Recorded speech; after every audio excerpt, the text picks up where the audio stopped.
The twin suns of Vorta Prime cast long shadows across the red dust desert, illuminating the ruins of human outposts that dotted the landscape like tombstones. In the distance, the imposing silhouette of the cerulean citadel rose against the crimson sky, a fortress of gleaming metal and crystalline spires that seemed to mock the scattered human resistance below.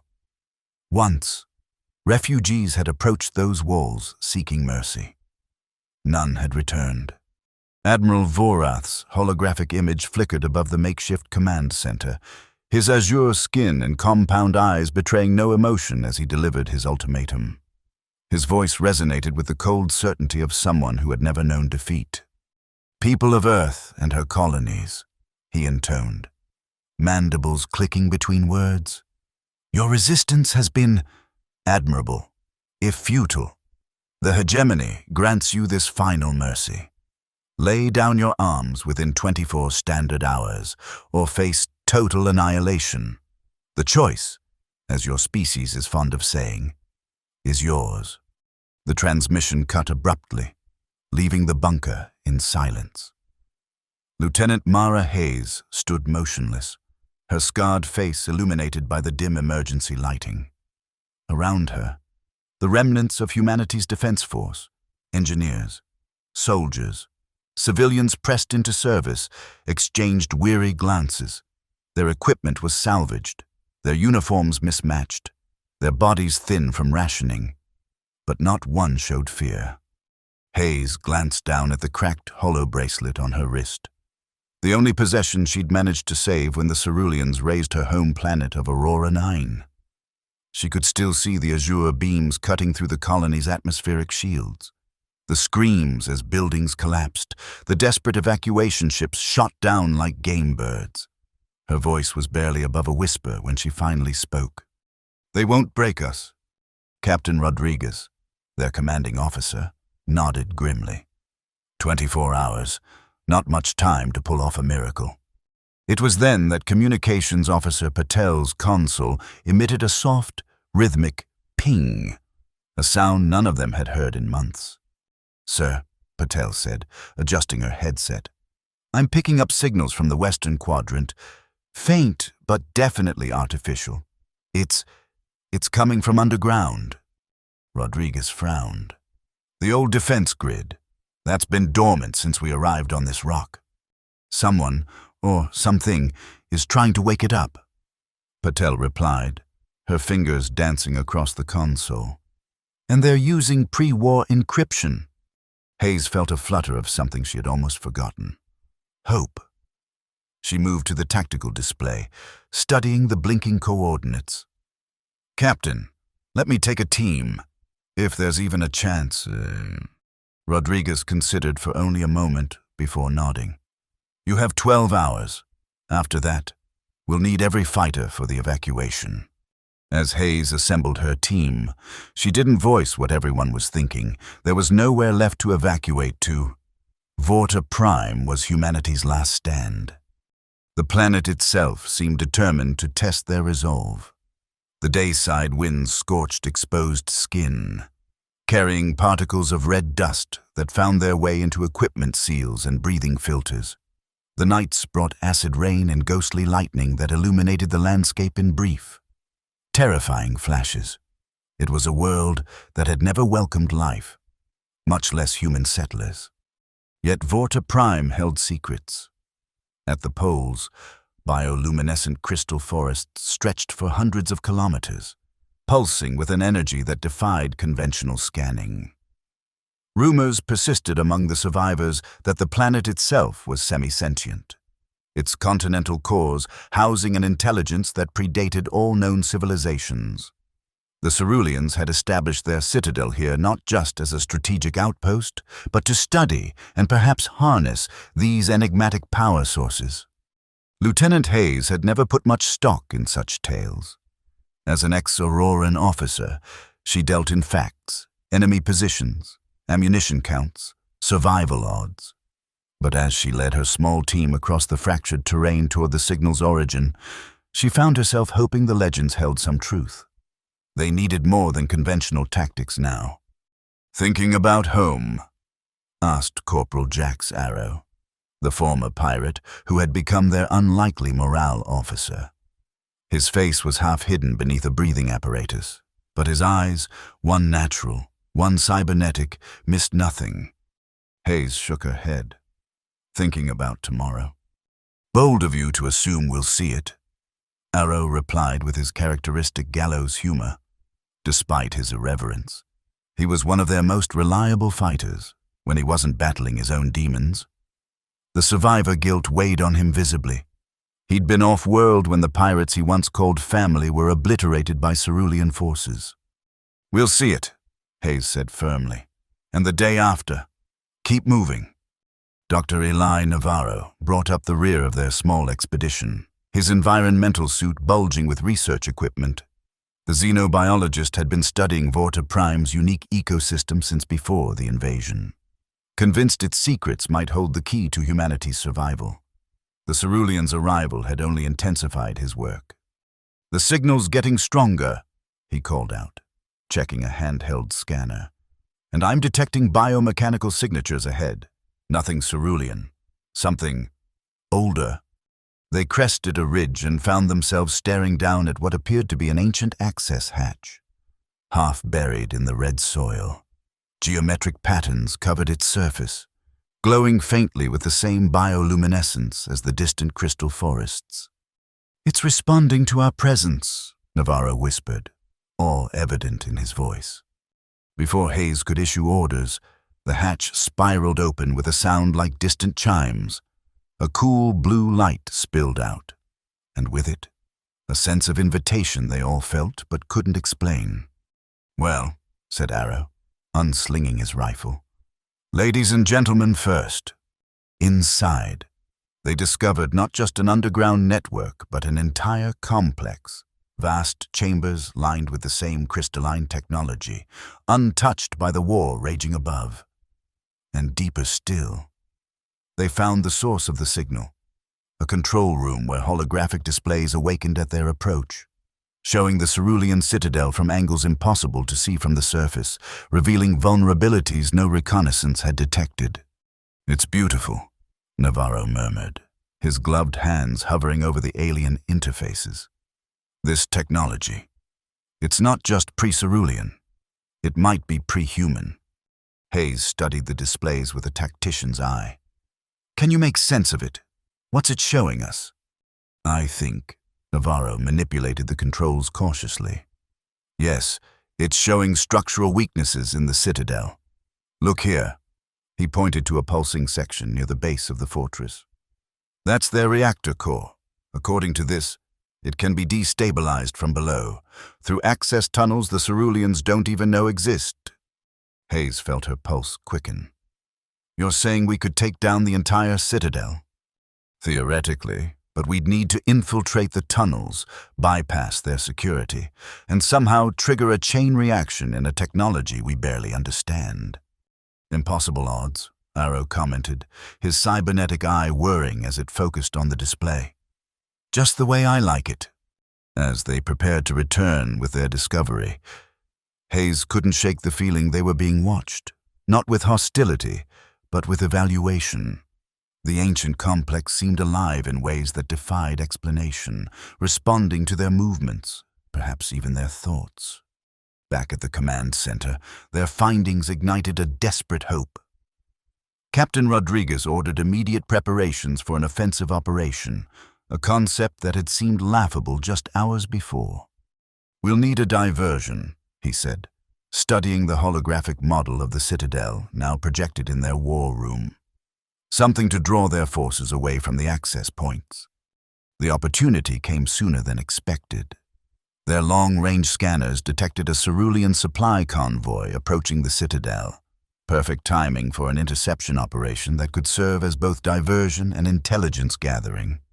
The raid was a calculated risk that paid off beyond expectations.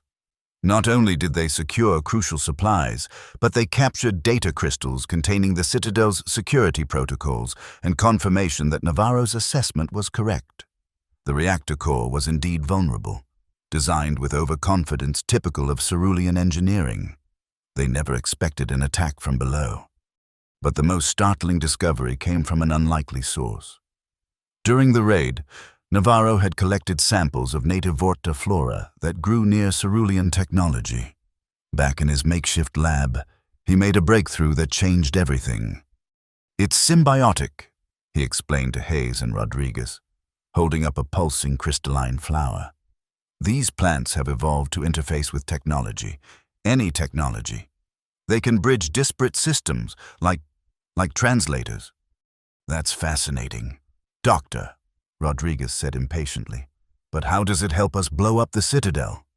"Because," Navarro continued, his eyes bright with discovery, "they can also interface with us, with human neural networks. Early tests suggest they can grant a form of, well, the closest term would be precognition, the ability to anticipate enemy movements seconds before they happen." Hayes stared at him. "You're talking about creating super soldiers in less than a day?"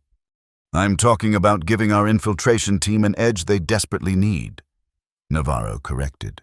"But yes, there are risks. The neural load is intense.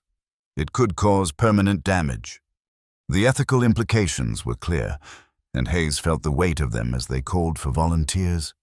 To her dismay, more came forward than they could equip, each survivor willing to risk their mind for a chance at victory. As preparations accelerated, Communications Officer Patel made another discovery, this one far less welcome. Routine security scans revealed unauthorized transmissions from within their base. The source? Leah Voss, one of their most trusted communications experts. The confrontation was brief and devastating. Voss, cornered in her quarters, didn't deny the accusations. A cerulean agent, surgically altered to pass as human. She had been feeding information to Admiral Vorath for months.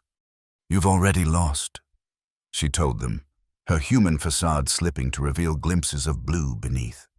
"This resistance is nothing but the final spasm of a dying species." Her confession triggered a midnight raid that nearly destroyed the human command ship. Only the early warning system Hayes had insisted on installing saved them from complete annihilation. The attack claimed 17 lives, including Captain Rodriguez, who died sealing a breach in the command center. Command fell to Hayes, a responsibility she accepted with grim determination as she stood before the surviving resistance fighters. "Tomorrow, we strike back," she told them, her voice steady despite her grief. "Not just for those we lost today, but for Aurora, for Earth, for every human world they've reduced to ash. We strike not because we expect to win, but because we refuse to surrender." As she spoke, their communications array detected a new signal, faint but distinct, originating from even deeper beneath Vorta Prime's surface than the ancient complex they'd discovered. The message was simple, transmitted in a dozen human languages simultaneously. "We have watched. We will help. Prove your honor." It took hours of careful communication to understand their mysterious allies. Representatives of an indigenous species that had retreated underground when the Ceruleans arrived centuries ago. They called themselves the Vortani, and they offered to activate the planet's ancient defense grid, a network powerful enough to neutralize the Citadel's shields, but only if humans proved they fought for liberation, not domination. With the ultimatum's deadline approaching, Hayes led a mixed squad through the subterranean tunnels the Vortani had revealed. Dr. Navarro accompanied them, monitoring the 6 volunteers who had undergone the symbiotic procedure. Their eyes now held an unearthly glow, and they moved with an uncanny awareness of their surroundings. The tunnels themselves seemed alive, bioluminescent fungi lighting their path as if guiding them deliberately toward the Citadel's foundations. Vortani guides accompanied them part of the way, tall, ethereal beings with translucent skin that revealed complex circulatory systems beneath. They spoke little but conveyed volumes through subtle gestures and shared mental impressions. "They've been waiting for someone to challenge the Ceruleans," Navarro whispered to Hayes, "but they needed to be sure we wouldn't become just another conqueror." As they neared the Citadel's reactor chamber, the Vortani withdrew, leaving the humans to complete their mission alone. The final approach would take them through maintenance conduits built for cerulean drones, tight spaces that required them to crawl on hands and knees, vulnerable to detection at any moment. Above them, oblivious to the threat below, Admiral Vorath prepared for what he believed would be humanity's surrender. The intelligence from his agent had confirmed their desperate state, their supplies dwindling, their morale fragile. The raid on his convoy had been a surprise, but ultimately insignificant. Humans were predictable in their defiance. It made their eventual breaking all the more satisfying. In his private chamber, Vorath regarded a hologram of his fallen brother, killed in the early days of the campaign against humanity. A senseless loss. If the humans had recognized cerulean superiority from the beginning, so much bloodshed could have been avoided. "It ends today, brother," he murmured to the image. "Their resistance, their suffering, all of it." A proximity alarm shattered his reflection. His command console flashed urgent warnings. A geomagnetic storm had formed directly above the citadel, interfering with their sensors. And now, security breaches were being reported near the lower levels. Vorath's mandibles clicked in irritation. "Launch orbital bombardment," he ordered his officers. "Target their known positions. Flush them out." From their position beneath the reactor chamber, Hayes and her team felt the impacts of the bombardment above, distant thuds that sent dust cascading from the tunnel's ceilings. The ceruleans were firing blindly, but sooner or later they might get lucky. "We're running out of time," she told Navarro, who was already working to access the reactor controls. The chamber itself was a cathedral of light, a massive crystalline core suspended in a gravity field, pulsing with enough energy to power the entire citadel. "Almost there," Navarro replied, his fingers working frantically across an interface panel. "The symbiotic volunteers are interfacing with the system. Yes, they've bypassed the security protocols. I'm rigging the core for overload now." Hayes checked the countdown displayed in her visor. 17 minutes until the ultimatum expired. Not that it mattered anymore. Vorath's bombardment made his intentions clear. "How long do we need?" 10 minutes to set the cascade, then 5 to get clear before it destabilizes. Hayes nodded. "Do it. The rest of you, defensive positions. We hold this chamber no matter what." The assault came from multiple directions, cerulean security drones followed by elite guards, their chitinous armor gleaming in the reactor's blue light. The symbiotic volunteers proved their worth immediately, anticipating attack patterns seconds before they developed, moving with preternatural grace to counter each thrust. But they were still outnumbered, and the ceruleans kept coming. Hayes found herself fighting back-to-back with Arrow, their movements synchronized by necessity and experience. "Just like old times." Arrow grunted, his rifle spitting superheated plasma that left smoking holes in cerulean exoskeletons. "We never fought together before," Hayes reminded him, ducking under a swing from a cerulean blade and countering with her own vibro-knife. "I meant the old times where we're about to die horribly," Arrow clarified. "And despite everything," Hayes found herself laughing. Then the chamber doors parted, and Admiral Vorath himself entered, flanked by his personal guard. He surveyed the battle with compound eyes that missed nothing, immediately identifying Hayes as the leader. "Lieutenant," he said, his translator rendering his clicks and whistles into flat, emotionless standard. "I expected you to send others to die for you." "Not our way," Hayes replied. Stepping forward to face him, the fighting around them seemed to pause, both sides watching the confrontation. "We lead from the front." "A romantic notion," Vorath said, drawing a ceremonial blade that hummed with energy. "And ultimately futile. Your species lacks the discipline for long-term survival. You fight when you should submit, compete when you should cooperate. The galaxy will be more orderly without you." "We're messy," Hayes agreed, circling him carefully. "Chaotic, stubborn, but we're also adaptable, and we never stop trying. That's something your hegemony will never understand." They clashed in the center of the chamber, blade against blade, their movements a deadly dance illuminated by the pulsing reactor. Vorath was stronger, his exoskeleton providing natural armor Hayes lacked, but she was quicker and fighting for something beyond herself. As they fought, Navarro completed his work on the reactor controls. The countdown appeared on all their visors now, 5 minutes until cascade failure. "Hayes," he shouted, "we need to go, now." Vorath seized the momentary distraction, his blade slicing across Hayes' arm, drawing blood. She stumbled back, fell, and found the Admiral standing over her. Blade raised for a killing stroke. "Surrender," he demanded. "Order your people to stand down, and some might be spared." Hayes looked up at him, then at the reactor beginning to pulse erratically behind him.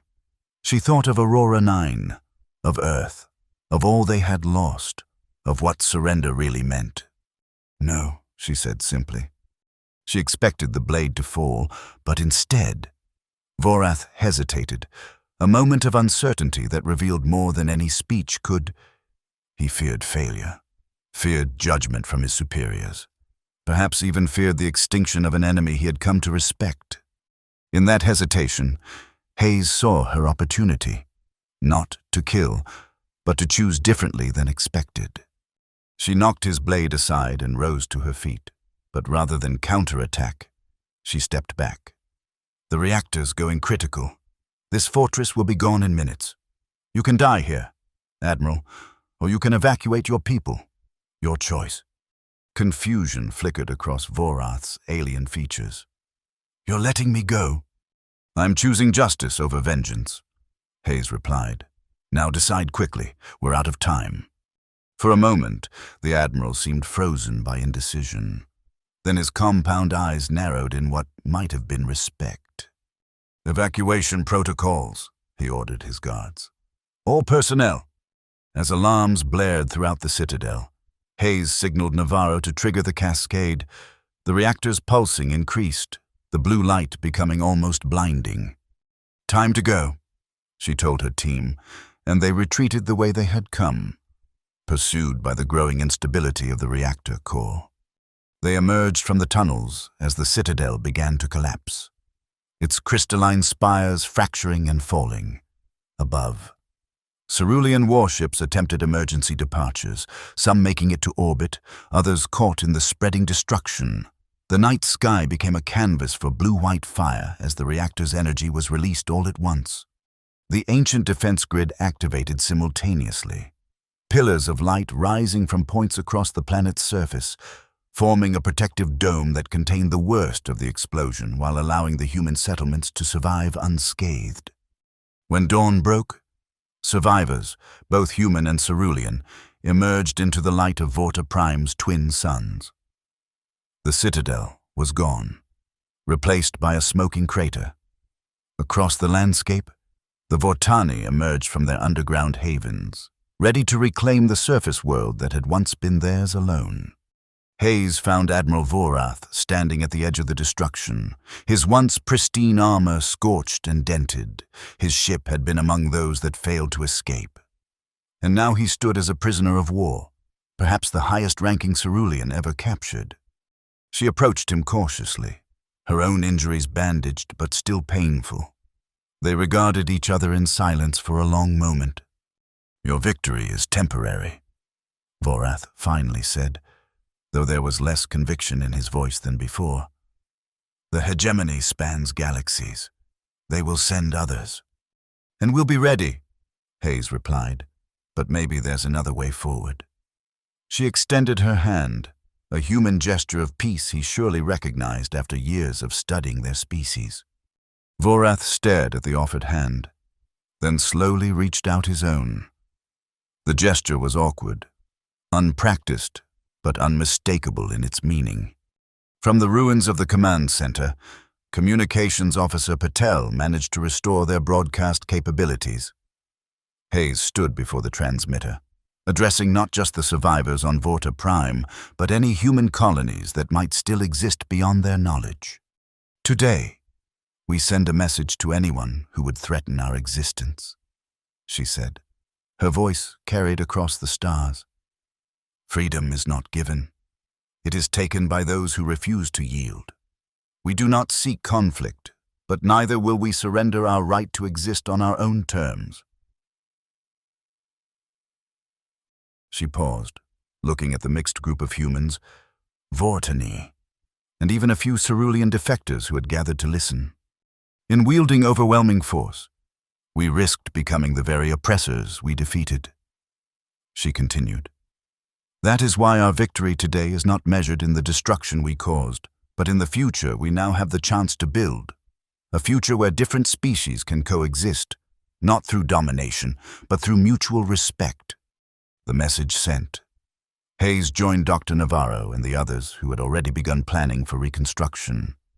The symbiotic volunteers, their neural enhancements now permanent, had become invaluable translators between humans and Vortani.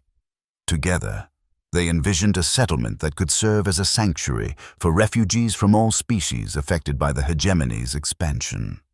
Even Admiral Vorath, still technically a prisoner but increasingly treated as an advisor, contributed his knowledge of cerulean space, warning of threats, suggesting defenses, perhaps seeking redemption in his own way. As night fell once more on Vorta Prime, Hayes stood watching as humans and Vortani worked together to reactivate sections of the ancient defense grid. The crystalline towers hummed with renewed energy, transforming what had once been weapons of war into beacons that could be seen from orbit, signals to the scattered survivors of humanity that here, at least, was a place of safety. "Do you think they'll come?" Arrow asked, joining her on the ridge. "Others like us?" Hayes looked up at the stars. Countless pinpoints of light in Vorta Prime's clear night sky. Somewhere out there, humanity endured, scattered, hiding, but alive. And now they had something they'd lost months ago, a rallying point. "They'll come," she said with certainty. "And when they do, we'll be ready, not just to fight, but to build something better than what we lost." She thought of Aurora 9, of the home that existed now only in her memories. The pain was still there, would always be there, but alongside it now was something new. Purpose. Not just to survive, but to ensure that the best aspects of humanity, compassion, creativity, resilience, would shape whatever came next. The ancient grid's crystalline towers pulsed in harmony with the bioluminescent forests at the poles, their light reaching upward into the cosmos. Proof that even the darkest technologies could be transformed into beacons of hope. And as the light spread, it carried a simple message to friends and foes alike. Humanity would not be extinguished. Not today. Not ever. In the command center, Dr. Navarro worked late into the night, studying the symbiotic plants that had given them their edge in battle. Their potential went far beyond warfare. They might revolutionize medicine, communication, even space travel. But there were ethical questions to consider, boundaries to establish. Technology without wisdom had brought the Ceruleans to conquest. Humans would need to chart a different course. Morning brought news that seemed impossible weeks earlier. Cerulean outposts across 3 systems had fallen, inspired by what happened at Vorta Prime. The hegemony, for the first time in its long history of expansion, was in retreat. "It's not over," Vorath warned when Hayes shared the reports. "The hegemony does not accept defeat easily. They will regroup, adapt, return with greater force." "I'm counting on it," Hayes replied. "Because next time, they won't face just humans, or just Vortani. They'll face an alliance that grows stronger every day." The Admiral regarded her with an expression she was learning to read as thoughtful. "You truly believe different species can coexist as equals?" "I believe we have to try," Hayes said. "The alternative is endless war until one side is extinct. There's no victory in that, not for anyone." Vorath had no response. But as he turned to look at the mixed groups working together on reconstruction, something like uncertainty flickered across his alien features. For a species that had known only conquest for generations, the concept of coexistence was as alien as humans themselves had once been. As weeks passed, the settlement began to take shape, a blend of human practicality, Vortani organic architecture, and even cerulean engineering where it proved useful. They called it New Aurora, both in memory of what was lost and in hope for what might yet be. The first refugee ship arrived exactly 1 month after the citadel fell, a battered transport carrying survivors from 3 different human colonies. They came warily, expecting another temporary haven that would eventually fall. What they found instead was a community already preparing for their arrival, with shelters, supplies, and something far more valuable, a plan for the future. Lieutenant Mara Hayes, now Commander Hayes by consensus of the Settlement Council, greeted them personally, showing them what had been built and what was yet to come. Their disbelief gradually gave way to cautious hope, then to active participation. Each new arrival brought skills, knowledge, perspectives that strengthened the whole. And they brought news, some grim, some promising. Earth was indeed lost, as they had feared.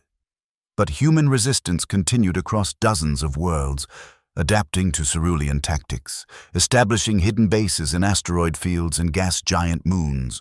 What they lacked was coordination, a central point around which to rally.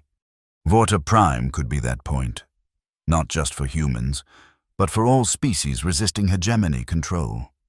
6 months after the fall of the Citadel, representatives from 7 different species gathered in New Aurora's Central Plaza, the first diplomatic summit of what some were already calling the Alliance. They came with their own histories, their own grievances against the Ceruleans, their own hopes for what might be achieved together. Hayes watched from the periphery, content to leave the formal diplomacy to others better suited for it. Her role remained what it had always been: to defend, to protect, to ensure that the fragile peace they had established here would have the chance to grow into something lasting. Dr. Navarro found her there, his research notes tucked under his arm as always. The symbiotic program had expanded under his guidance. Volunteers from multiple species now studying how the Vorta flora might bridge not just human and machine, but the neurological gaps between different forms of sentient life. "The Rigelian delegation is asking about your battle tactics," he said by way of greeting. "I think they want to nominate you for some kind of leadership position." Hayes grimaced. "Tell them I'm busy inspecting the perimeter defenses." "For the 3rd time today?" Navarro raised an eyebrow. "They'll start to think you're avoiding them." "I am avoiding them," Hayes admitted. "I'm a soldier, Eli, not a politician." "You're a symbol," he corrected gently. "Like it or not, the commander who broke the Cerulean citadel, who spared Vorath when you could have killed him. These new allies, they need heroes to rally around." Before Hayes could formulate a suitable protest, Corporal Arrow approached, looking uncharacteristically formal in a newly designed Alliance uniform. "Sorry to interrupt," he said, not sounding sorry at all. "But our long-range sensors just picked up something you'll want to see." They followed him to the command center, now housed in a structure that blended the best elements of all 3 founding species architecture.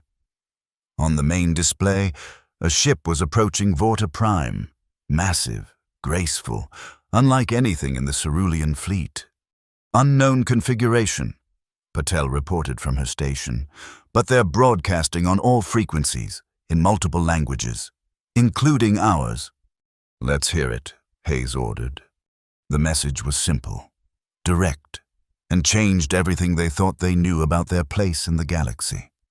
"People of Vorta Prime, we have watched your resistance with great interest. The Cerulean hegemony has been a blight on this sector for too long. Perhaps together, we can finally bring them to account. We request permission to land and discuss terms of alliance." It was signed, "The Galactic Confederation, Defenders of Sentient Rights." Hayes exchanged glances with Navarro and Arrow. None of them had heard of this confederation before. It had never appeared in any cerulean records they'd captured. Could be a trap, Arrow suggested. Or the greatest opportunity we've ever had, Navarro countered. Hayes studied the ship on the display, weighing possibilities, calculating risks. Finally, she nodded to Patel. Grant them permission to land, she said. But maintain defense grid activation and notify all Alliance representatives. I think our summit just got more interesting. As preparations began for receiving these unexpected visitors, Hayes found herself standing next to Admiral Vorath, who had been granted limited freedom within the settlement in recognition of his cooperation. "You've heard?" she asked him. "I have." His compound eyes remained fixed on the display showing the approaching ship. "The Confederation is not a myth, then. The Hegemony High Command always dismissed reports of their existence as propaganda. You knew about them. Rumors only. Stories of a power beyond the rim that opposed our expansion. Nothing confirmed." He turned to her, his alien features unreadable. "If they are real, and if they truly oppose the hegemony, this changes everything." Hayes nodded slowly, for better or worse. "Indeed." Vorath's mandibles clicked thoughtfully. "Be cautious, Commander. New allies can become new masters, if one is not careful." It was perhaps the closest thing to friendly advice the Admiral had ever offered, and Hayes took it in the spirit it was given. Whatever came next, whether this confederation proved friend or foe, the people of Vorta Prime would face it together, united by their refusal to surrender when surrender seemed the only option. As the massive ship began its descent through the atmosphere, Hayes squared her shoulders and prepared to meet yet another unknown. The future remained uncertain, the challenges ahead daunting. But for the first time since the fall of Aurora 9th, she faced that uncertainty not with desperation, but with hope. This was what humanity did best: adapt, endure, and find new paths forward when the old ones were destroyed. Not alone anymore, but as part of something larger. An alliance of the willing who believed that freedom was worth fighting for, and that different species could achieve more together than any could alone. The light of Vorta Prime's twin suns gleamed off the hull of the descending ship, casting long shadows across New Aurora's buildings. Whatever came next would be written not just in the stars, but in the choices they made here, now, on this red dust world that had become, against all odds, a beacon of hope in a galaxy at war.